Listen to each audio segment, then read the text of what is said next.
नमस्कार बंधुगण, उपाख्यान YouTube channel को आपण मानकु स्वागत। आज आम गोटे आश्चर्यजनक गपटे शुणा। गपर ना हूँ बुढ़ी असुरुणी माया। गोटे राज्यर रजा पुओ आ मंत्री पुओ भारी सांग होई खेळाखेळी करुथिले। दुई जन जाक पिला दिनरु घोड़ा चढ़िबा शिखि जाइथिले। थरे दुई सांग कथा हेले सेमाने जंगल भीतर को सांग होई बुलिया को जिवे किछि खाइबा जिनिस सांगरे धरी। दिने सकाळु दुईटी घोड़ारे सेमाने जंगल बुलिया को गले। जंगल भितर जाऊ जाऊ दिन द्विपहर हो गला। सेमाने को भोक लागिला। खाइबा पई गोटे झरणा कूल दुई जन जाक घोड़ा पिठरू ओह्लाई जलखिया खाइले। घोड़ा मान को झरणा कूल पड़िया घास चरिया छाड़देले। दुई सांग खाई सारी गछ छाई विश्राम नेउ नेउ दुई जन जाक निदरे शुई पड़ले। निद भांगिला बेलू देखिले सूर्य अस्त हो गलानी। चारिआडू अंधार माड़ी आसुची। घोड़ा दुईटी कुआडे चली गलेनी। सेमाने राति रे कुआडे जिवे केउठी रहिबे बोली भाबुछंती। एही समय रे बुढ़ीटी आसी सेठारे पहुंची गला। पिला मानको देखि कहिला, अरे पुओ माने तुम चेहरा रु जना पडुछि जे तुमे दुई जण बड़ घरर पिला। बोधहुए बाट भूली झरणा कूल पहुंची जाइछ। ए राति रे घर जंगल रे केउठी रहिबो? मो घर को चलो, सेठारे खाई पी आराम रे सोइबो। सकाळ उठी तुम घर को चली जीवो।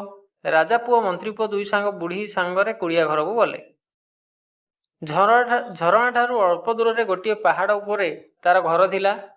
दुई सांग कुड़िया रे पहुंचला मात्रे बुढ़ी दीपटीए जलाई देला। कहिला, पुओ माने तुम एठी बसी विश्राम करुथाओ, मु मो पुओ को डाकी आनुछि, से तुम सांगरे गपसप करियो। बुढ़ी अंधार भितर कुआडे चली गला। दुई सांग हजिला घोड़ा विषय कथबार्ता हेउछंती। एही समय झीलटे कांदुथिबार शब्द शुणिबाकु पाइले। सु सु कांदणा सेई कुड़िया भी घरे ही शुभुथिला। राजा पुओ कहला, किए केउठी कांदुछ आमे जानि पारुनाहु, आम पाखु आस। झीलटी कहला, मु घर भितर अछि। असुरुणी बुढ़ी मते बाहरु कबाट देई चली जाइछि, कबाट खोली दियो। राजा पुओ उठी जाई कबाट खोलिदेला। घर भितर बाहरी आसिला अपूर्व सुंदरी झीलटीए। राजा पुओ पचारिला, तुमे कांदुछ काहींकी? झीलटी कहला, एइटा कोनोसी आदिवासीर कुड़िया घर नुहे, एइटा असुरुणीर घर।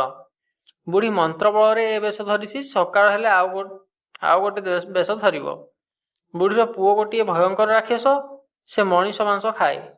से मते अनेक दिनरु राजबाटी चोरई आनिछि। कहूछि ता पुओ साथी मते बाहा हेबो। मु सेथिरे राजी हेउ नाही, सेथिपाई से मते बंदी करी रखिछि। ता पुओ एई पाख पहाड़ गुंफारे रुहे। से आसिले तुममानकु मारी खाइदेबो। राजा पुओ पचारिला, ताहले कौन करिबा? झीलटी कहला, बुढ़ी हसुरी को मारिदेले आमे मुक्ति पाइजिबा। बुढ़ी बर्तमान तुमको फलमू आनी खाइबाकू देबो। खाई सारले तुमको शोइबाकू कहिबो। शोइबा समय से मंत्र बଳରେ तुमको मारिदेबो। तुमे शोइबार छलना करिबो, शोइबो नाही। बुढ़ी जेतेबेले निदरे शोइबो ताकू खंडारे दुई गड़ करी काटिदेबा।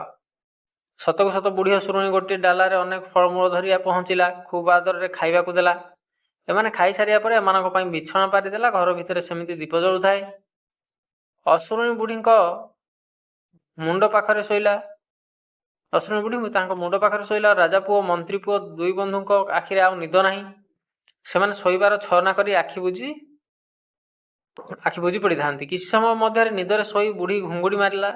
एहा उपयुक्त समय जानिपारी मंत्री पुओ खळरू खंडा बाहर करी असुरुणी बुढ़ी बेकरे पकैला चोट। गोटे चोटरे गंडी मुंड लगा ही गला। सकाळ हेबा पूर्वरु राजा पुओ मंत्री पुओ आउ बंदी होई रहिथिबा झीलटी कुड़िया छाड़ी गाँ आड़कू चलिले। जो बाटरे घोड़ा आसीथिला, घोड़ा टापू को अनुसरण करी सेमाने चलिबाकू लागिले। जंगल शेष मुंडरे पहुंचला बेलकू रजांकर सैन्यबाहिनी एमानकू खोजी खोजी आसथांती। एमानकू देखिया मात्रे सेनाबाहिनी खुशी हेले। तीन जण जाकू गोटे हाथी उपरे बसाई राजवास को फेरिले। राजा राणी तांकर एकमात्र पुओ को पाई भारी खुशी हेले। झीलटी किए बोली पचारिबारु राजकुमार कहिले, ए जणे राजकुमारी बुढ़ी असुरुणी तांको अनेक दिनरु बंदी करी रखिथिला। तांकरी पई आमे दुई बंधु असुरुणी हाबडू रक्षा पाइलु। राजा राणी झीलटीर रूपगुण देखि भारी खुशी हेले। राजकुमारଙ୍କ सहित तांकर विवाह कराई देले। सेमाने बेश आनंदरे रहिले। जदि कहानीटी भल लागि थाए तेबे लाइक, शेयर आउ सब्सक्राइब करंतु।